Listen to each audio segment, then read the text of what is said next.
नमस्कार, आपने देखना शुरू कर दिया है सबकी खबर और मैं हूं आपके साथ आयुष शुक्ला। दतिया की राजनीति में बड़ा सियासी मोड़ आता दिख रहा है। पूर्व कांग्रेस विधायक राजेंद्र भारती को दिल्ली हाई कोर्ट से फिलहाल राहत नहीं मिलने के बाद दतिया विधानसभा सीट पर उपचुनाव की संभावनाएं तेज हो गई हैं। 25 साल पुराने भ्रष्टाचार मामले में 3 साल की सजा बरकरार रहने से उनकी सदस्यता पहले ही समाप्त हो चुकी है और अब निगाहें 29 जुलाई की सुनवाई पर सबकी टिकी हुई हैं।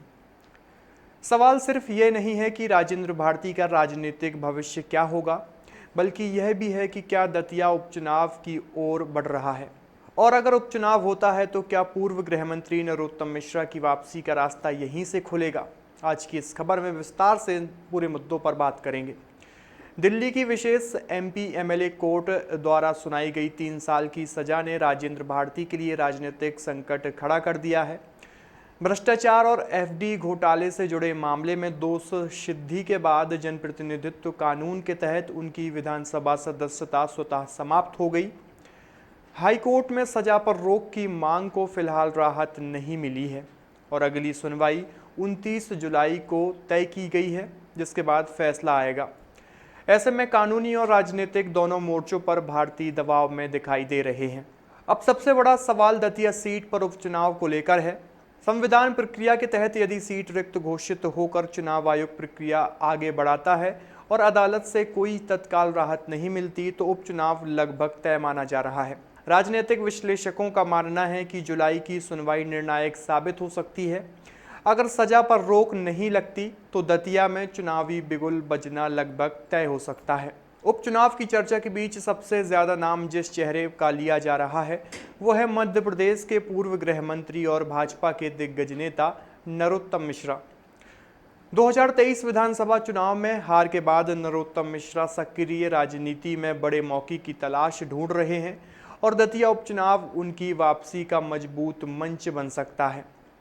संगठन में उनकी पकड़, ब्राह्मण वोट बैंक पर प्रभाव और प्रशासनिक अनुभव जैसे दतिया में उनके जो वर्षों का राजनीतिक आधार है उन्हें स्वाभाविक इस पूरे दावेदारी का उन्हें दावेदार बनाता है।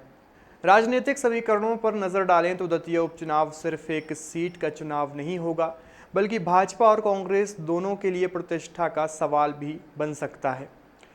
भाजपा के लिए यह नरोत्तम मिश्रा की वापसी और संगठनात्मक शक्ति दिखाने का मौका होगा, जबकि कांग्रेस के लिए यह सीट बचाना चुनौती बन सकती है।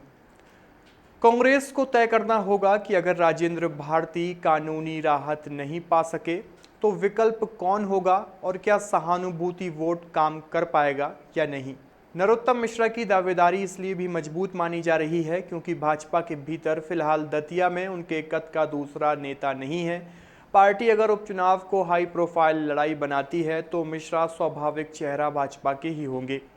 माना जा रहा है कि पार्टी संगठन और राज्य नेतृत्व भी इस संभावना पर नजर बनाए हुए है। दतिया सीट भाजपा के लिए सिर्फ चुनावी सीट नहीं बल्कि प्रतिष्ठा की वापसी का मौका भी हो सकती है। वहीं राजेंद्र भारती के सामने अब कानूनी लड़ाई सबसे अहम है। अगर 29 जुलाई या उसके बाद हाईकोर्ट से सजा पर रोक मिलती है तो राजनीतिक समीकरण बदल सकते हैं, लेकिन अगर राहत नहीं मिलती तो न सिर्फ उनकी चुनावी पात्रता पर असर पड़ेगा बल्कि कांग्रेस को भी नया चेहरा उतारना पड़ सकता है। ऐसे में भारती के राजनीतिक भविष्य पर भी अनिश्चितता बनी हुई है। इसके साथ ही इस पूरे मामले पर एक यहीं से जुड़ता है राज्यसभा चुनाव का एंगल भी। राजनीतिक जानकार मानते हैं कि विधानसभा की हर सीट राज्यसभा के गणित में अहम होती है।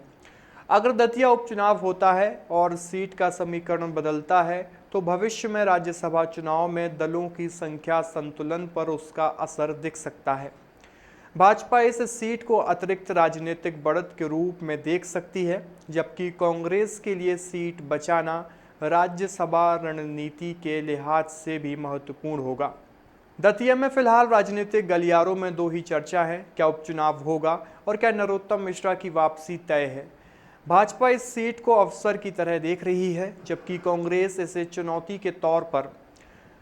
आने वाले हफ्तों में अदालत का फैसला और चुनाव आयोग की अगली प्रक्रिया पूरे समीकरण को तय करेगी। दिल्ली हाई कोर्ट से फिलहाल राहत न मिलने के बाद दतिया की सियासत गर्मा गई है। उपचुनाव की अटकलें तेज हो गई हैं। नरोत्तम मिश्रा की दावेदारी मजबूत मानी जा रही है और सबकी नज़रें अब 29 जुलाई की सुनवाई पर टिकी हुई हैं, क्योंकि यही तारीख तय कर सकती है कि दतिया में अदालत की लड़ाई चलेगी या चुनावी रण छिड़ेगा।